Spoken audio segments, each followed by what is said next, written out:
This is an introduction to the accessories included in your newborn-sized library loan kit from Gloucestershire Real Nappy Project.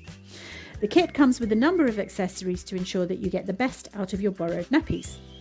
First up is a large wet bag which will arrive containing the whole loan kit.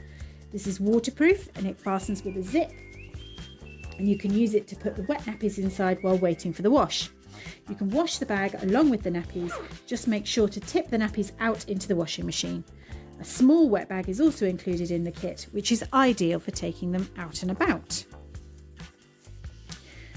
There are a number of different washable liners in the kit. They may be rectangular low pile fleece, fluffy fleece, or shaped and cut from colourful fleece. These go inside the nappies against baby's skin and act as a stay dry layer. They're washed with the nappies. You can get disposable liners, but they're less useful while baby's poo is still liquid, which is why we've included only the washable liners in this kit.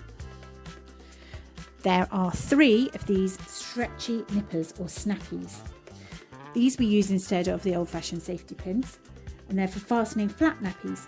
You can see how they're used in our other video for muslins and pre-folds included in the newborn loan kit.